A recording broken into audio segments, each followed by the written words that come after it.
Parlons un peu de Volar, car vous pensez probablement que c'est simplement une extension pour mettre en place Vue.js sous VS Code, mais en fait Volar c'est tout un écosystème pour une meilleure DX, pour une meilleure développeur expérience, et donc parlons de tout ça dans cette vidéo.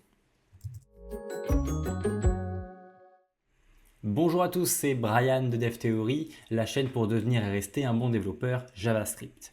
Donc dans cette vidéo, parlons de Volar. Actuellement, je suis sur le repository GitHub officiel de Volar. Et quand on descend un peu, on voit qu'en fait, Volar, eh bien, c'est 5 choses, c'est 5 sous-projets en fait.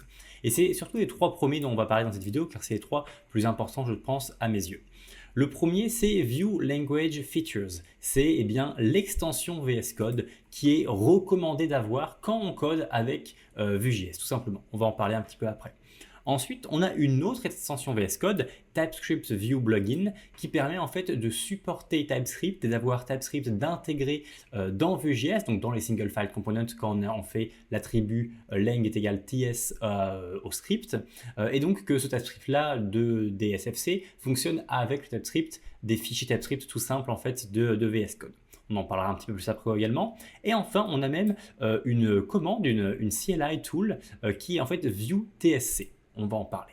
Donc prenons d'abord le premier, Vue Language Features. Vue Language Features, c'est le nom de l'extension. On voit que après coup, il y a Volar, mais c'est pas Volar le nom principal de l'extension, hein, c'est Vue Language Features.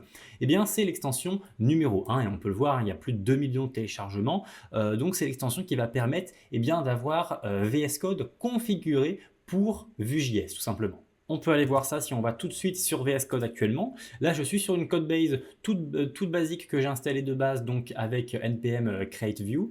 Donc on voit que là, mon extension Volar, eh bien, elle est installée, mais elle n'est pas activée. Vous voyez, je dois l'activer en cliquant sur Enable, qu'elle n'est pas activée cette extension-là.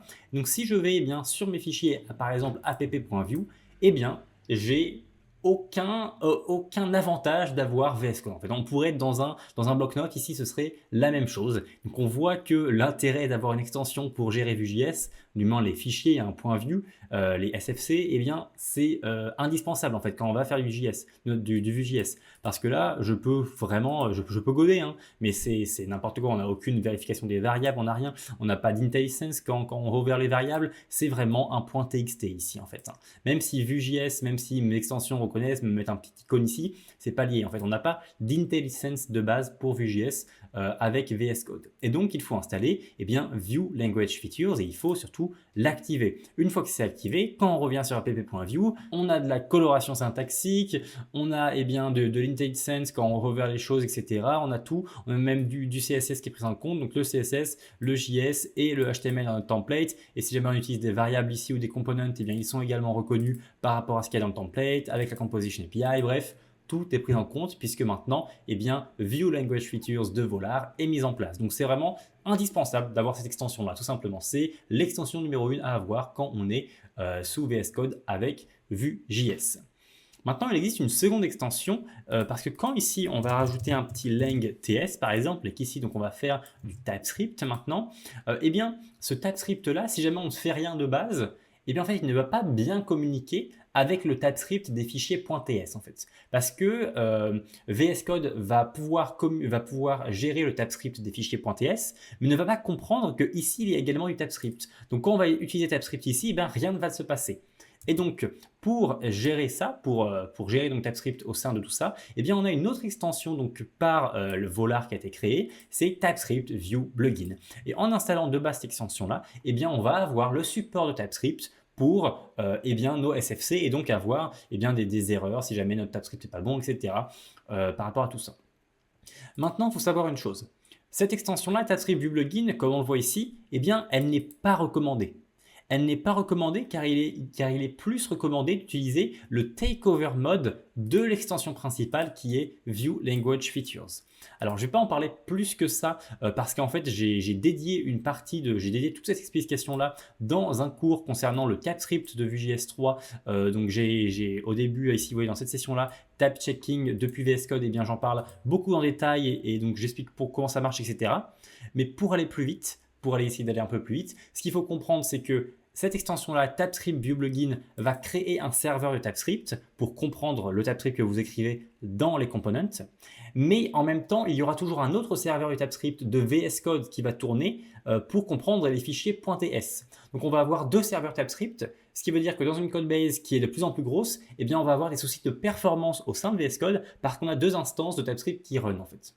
Et donc, on a ce qui s'appelle le takeover mode qui permet d'avoir une seule instance de TypeScript qui est prise en compte par View Language Features et qui désactive celle de VS Code afin d'avoir des performances optimales tout en ayant TypeScript sur VS Code. Si vous voulez savoir comment faire plus en détail, je vous invite à suivre ce cours-là qui fait partie du club Dev Theory. C'est 2 heures de cours et c'est vraiment pour expliquer comment utiliser TypeScript, que ce soit sous la Composition API ou sous l'Option API. Et bien sûr, au départ, j'explique comment mettre en place TypeScript bien sur une codebase VS Code plus Vue.js.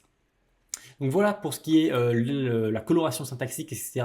de TypeScript, l'utilisation de TypeScript au sein du code. Mais on a également autre chose qui est créé avec Volar, dans l'écosystème de Volar, c'est un paquet NPM qui s'appelle Vue-tsc. Alors qu'est-ce que c'est que ça? Qu'est-ce que c'est que ce Vue-tsc?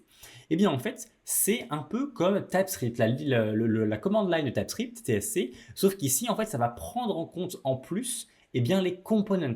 Donc ça veut dire que quand on va exécuter notre commande Vue-tsc avec un --no-emit en fait pour ne pas créer des fichiers de déclaration, etc. depuis nos components, quand on va exécuter ça, ça va vérifier que le TypeScript que l'on a écrit est bon en fait.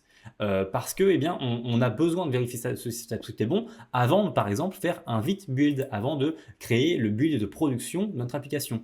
Comme ça, on est sûr que nos types sont bons, le typage est bon, il n'y a pas d'erreur. Si jamais on a mal configuré notre éditeur, par exemple, il vaut mieux avoir cette commande-là qui vérifie, que le TypeScript est bon dans nos components avant de build l'application pour le mode de production. Donc, on va pouvoir faire un petit exemple avec cette application-là. Si jamais on va donc dans notre application, enfin dans notre petit code ici, on va faire un petit npm create vite latest afin d'initialiser un nouveau projet qu'on va appeler vite project pour le coup. Donc on va aller sur du Vue.js, on va aller sur du TypeScript et vous allez voir que si jamais donc on va dans vite project et qu'on ouvre une instance de VS Code dans celui-ci, tac, vous pouvez voir que dans le package.json, hop, on va avoir de base dans les dev dependencies ce paquet Vue-tsc, car c'est vraiment recommandé d'avoir ce paquet-là quand on va avoir une codebase de TypeScript en fait. Et il est carrément utilisé, vous voyez, dans la commande de build. On a dans une commande de build qui d'abord exécute Vue-tsc avec no emit pour ne pas créer des fichiers en plus, et ensuite, qui fait le build parce que le TypeScript qu'on a écrit dans nos components est bel et bien vérifié, il est bel et bien bon. Et s'il y a un problème de typage, il y aura une erreur, et donc la commande de build s'arrêtera et donc là notre mise en production ne se mettra pas en production tout simplement parce qu'on a une erreur dans nos types. Donc voilà, c'est vraiment un paquet qui est indispensable et donc qui fait également partie de l'écosystème de Volar. Vous voyez que Volar, c'est pas simplement l'extension de base, c'est plusieurs extensions, même d'autres choses après, qui permettent d'avoir une meilleure DX pour tous les développeurs Vue.js sous VS Code.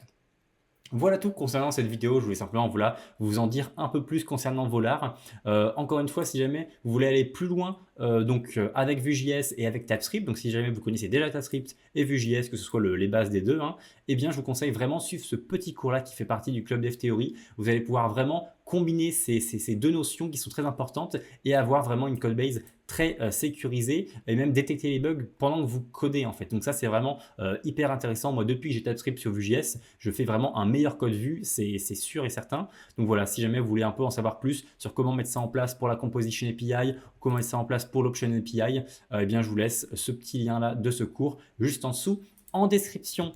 En attendant, je vous souhaite un très bon codage, une très bonne semaine et j'espère vous retrouver bientôt sur d'autres vidéos de Dev Theory.